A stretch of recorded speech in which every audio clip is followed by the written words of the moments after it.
Xin chào các bạn đã đón xem video của Lèo Đô Thị. Thực trạng cho thấy, hệ thống đường sắt, trong đó có đường sắt tốc độ cao của Việt Nam đang được đánh giá là lỡ hẹn với yêu cầu phát triển của nền kinh tế. Báo cáo của Bộ Giao thông Vận tải cho thấy, mặc dù đã từng đóng góp với vai trò quan trọng trong phát triển kinh tế của đất nước trong giai đoạn 1980-2005, nhưng đường sắt hiện đang mất dần vai trò, thị phần giảm sút, không cạnh tranh được với các phương thức vận tải khác. Hạ tầng đường sắt quốc gia lạc hậu, tiêu chuẩn kỹ thuật thấp, chất lượng dịch vụ chưa đáp ứng nhu cầu, tiềm ẩn nguy cơ cao mất an toàn giao thông, nguồn nhân lực ngày càng mai một. Từ những điều đó có thể thấy, yêu cầu phải xây dựng hệ thống đường sắt tốc độ cao Bắc Nam là hết sức cần thiết. Nhưng xây dựng như thế nào và vận tốc bao nhiêu km/h cho hợp lý thì vẫn là chủ đề gây tranh cãi của không ít chuyên gia cũng như người dân. Trong video ngày hôm nay, mời các bạn cùng chúng tôi đi tìm hiểu về chủ đề này và những thông tin mới nhất về dự án đường sắt tốc độ cao Bắc Nam. Nhưng trước khi đến với nội dung chính của video, các bạn đừng quên đăng ký kênh đồng hành của chúng tôi trên mỗi hành trình.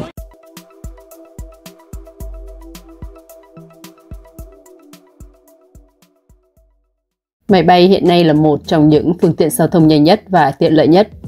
Tuy vậy, nếu đi máy bay, mỗi người thường phải mất thêm từ 3 đến 4 giờ cho việc chuẩn bị các thủ tục trước cũng như sau chuyến bay.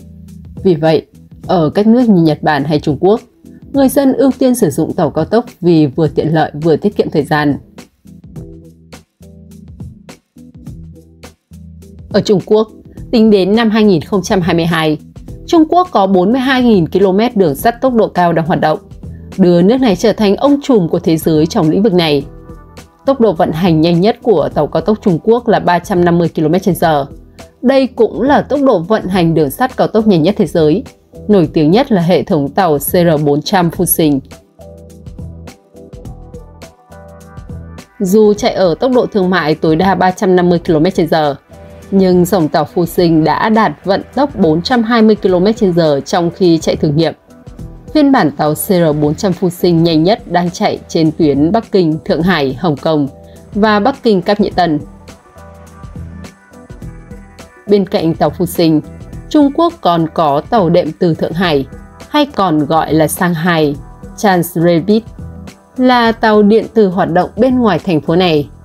Với vận tốc tối đa lên tới 431 km/h, nó giúp cho việc đi lại giữa hai thành phố Thượng Hải và các khu vực lân cận, như sân bay quốc tế Phố Đông trở nên cực kỳ tiện lợi và dễ dàng.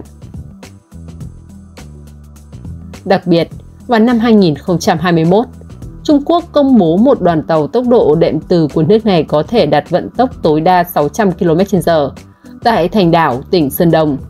Đây là thành tựu khoa học và công nghệ mới nhất của nước này trong lĩnh vực vận tải đường sắt. Còn tại Nhật Bản, nước này cũng đã giới thiệu thiết kế đường sắt cao tốc từ năm 1964 và tiếp tục dẫn đầu thế giới về tốc độ, công suất và độ an toàn với dòng tàu Shinkansen. Trong khi phần lớn tàu Shinkansen hiện nay vận hành ở tốc độ tối đa 300 km/h, thì tàu viên đạn E5 của công ty đường sắt Japan Railway S chạy ở 320 km/h trên tuyến Tohoku Shinkansen từ Tokyo tới Shin Aomori. Đặc biệt, tàu đệm từ Lokomotiv Maglev hiện đang được phát triển và thử nghiệm bởi công ty đường sắt trung tâm Nhật Bản, đã giữ kỷ lục về tốc độ đường bộ đối với các phương tiện đường sắt trên thế giới, đạt tốc độ tới 601 km/h. Kế hoạch đưa Lokomotiv Maglev vào sử dụng thương mại vẫn đang được triển khai. Phân đoạn đầu tiên, Tokyo đến Nagoya, dự kiến sẽ mở vào năm 2027, trước khi được mở rộng đến Osaka. Khi hoàn thành, L0 Series sẽ chạy với tốc độ vận hành tối đa là 498 km/h, thực hiện chuyến đi từ ga Shinagawa của Tokyo đến Osaka gần 500 km chỉ trong 1 giờ 7 phút.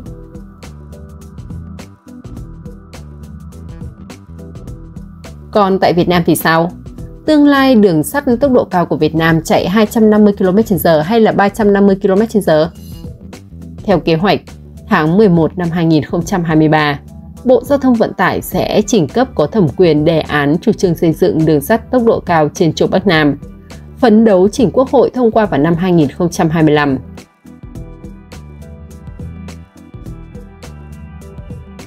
Đề án đang được Bộ Giao thông Vận tải lấy ý kiến các bộ ngành với hai phương án.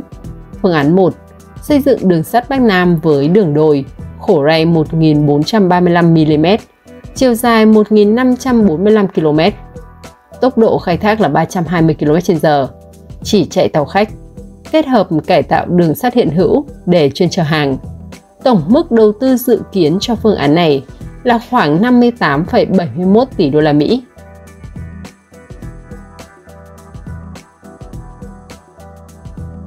Phương án 2. Xây dựng tuyến đường sắt Bắc Nam mới, đường đồi, khổ ray 1.435 mm, kết hợp khai thác cả tàu chở khách và chở hàng.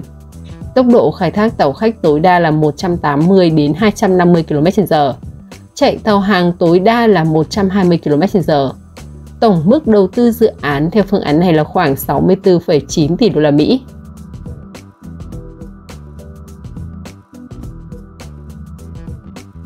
Trước đó, kết luận trong tháng 5 năm 2023 của Hội đồng Thẩm định Nhà nước về dự án đường sắt tốc độ cao Bắc Nam chỉ ra rằng dự án chỉ đảm bảo tính khả thi, hiệu quả về kinh tế và không lệ thuộc vào công nghệ của một nước nào đó khi xây dựng với tốc độ thiết kế 250 km/h, tốc độ khai thác 225 km/h, khai thác hỗn hợp chở khách và chở hàng.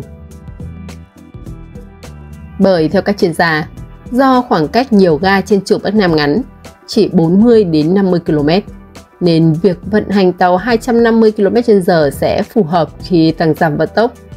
Nếu đầu tư tốc độ 350 km/h, cũng không thể khai thác được theo vận tốc này trên chặng ngắn.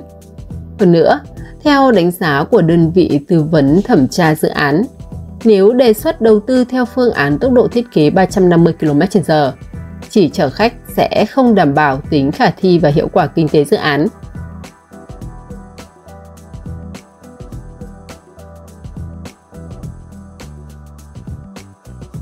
Nếu đầu tư theo phương án có tốc độ thiết kế 250 km/h, tốc độ khai thác 225 km/h, kết hợp cả chở khách và chở hàng, thì dự án đường sắt tốc độ cao Bắc Nam sẽ khả thi, đảm bảo hiệu quả kinh tế. Dự án sẽ có lãi khi thông tuyến vào năm 2041, với doanh thu hàng năm đạt 10,4 tỷ đô la Mỹ, chi phí là khoảng 7,3 tỷ đô la Mỹ, lợi nhuận đạt được là 3,1 tỷ đô la Mỹ.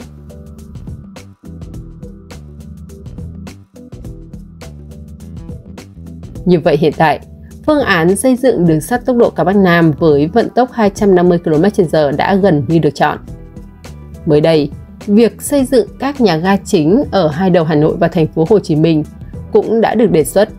Theo đó, phía Hà Nội, Ủy ban Nhân dân thành phố Hà Nội giữ nguyên quan điểm về hướng tuyến, vị trí nhà ga, depot của tuyến đường sắt tốc độ cao trên trục Bắc Nam đi qua địa bàn đã từng được đề xuất với Bộ Giao thông Vận tải vào năm 2018. Đó là đường sắt cao tốc Bắc Nam sẽ xuất phát từ ga Ngọc Hồi.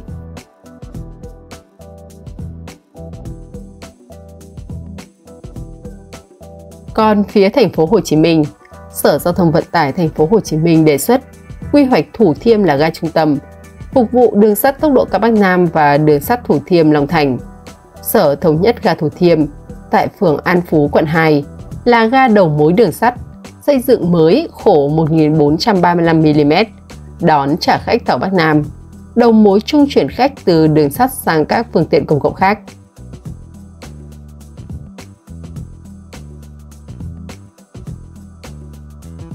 Để có được những động thái tích cực như ngày hôm nay, dự án đường sắt tốc độ cao Bắc Nam đã phải trải qua quá trình manh nha gần 2 thập kỷ. Cụ thể là từ năm 2005, dự án đường sắt tốc độ cao Bắc Nam đã được Bộ Giao thông Vận tải triển khai nghiên cứu. Từ năm 2005 đến năm 2008, Bộ Giao thông Vận tải đã thuê tư vấn Hàn Quốc nghiên cứu tuyến đường sắt tốc độ cao Bắc Nam theo hướng nghiên cứu khả thi đoạn Hà Nội - Hà Tĩnh và Nha Trang - Sài Gòn. Tốc độ thiết kế giai đoạn 1 là 200 km/h và giai đoạn 2 là 350 km/h. Đường đôi khổ 1.435 mm, chỉ khai thác tàu khách.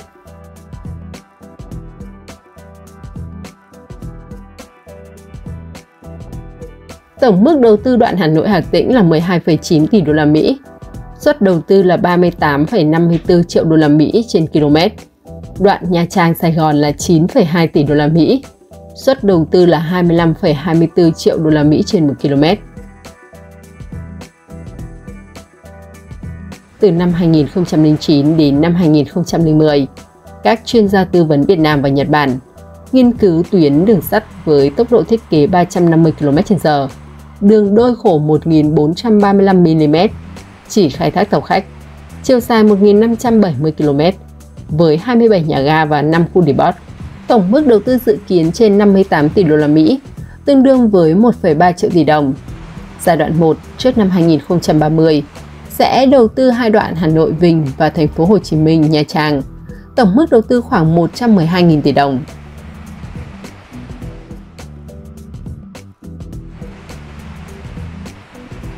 Đơn vị tư vấn tính toán đoàn tàu khai thác tốc độ 320 km/h, đi từ Hà Nội đến Vinh mất 1 giờ, trong khi di chuyển bằng đường hàng không, bao gồm cả thời gian bay, kiểm tra an ninh, sẽ mất 3 giờ. Đường sắt đi chặng Hà Nội Nha Trang là 4,2 giờ, tương đương đi máy bay và làm thủ tục là khoảng 4,5 giờ. Chặng Hà Nội thành phố Hồ Chí Minh là 5,5 giờ, dài hơn máy bay chỉ 1 giờ.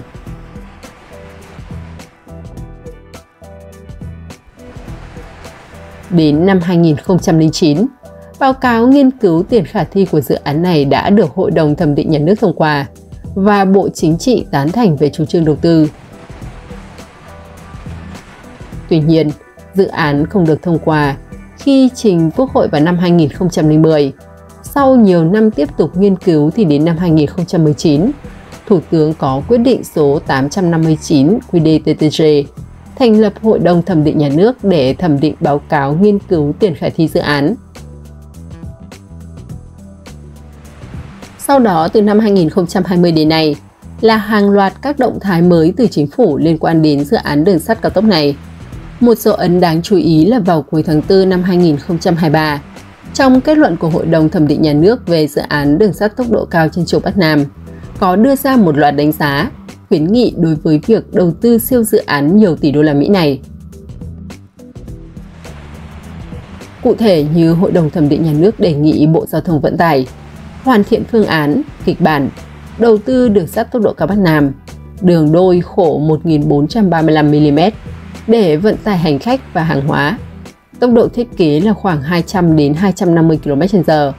Tốc độ khai thác khoảng 200 km/h thay vì tốc độ 350 km/h chỉ khai thác tàu khách.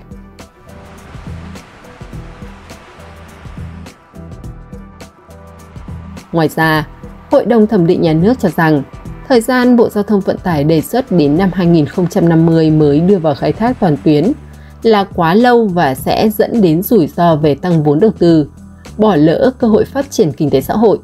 Vì vậy, Bộ Giao thông Vận tải cần hoàn thiện phương án phân kỳ đầu tư hợp lý, đảm bảo tính khả thi, hoàn thành dự án trước năm 2045.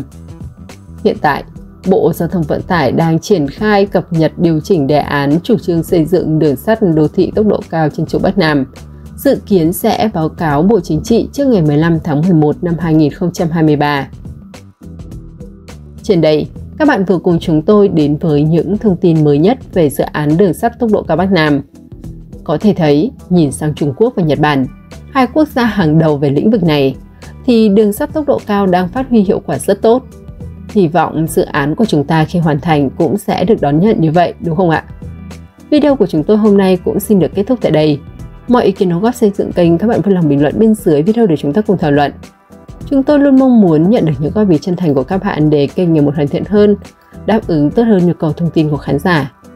Còn bây giờ, cảm ơn các bạn đã theo dõi video. Xin chào tạm biệt và hẹn gặp lại các bạn trong những video sau.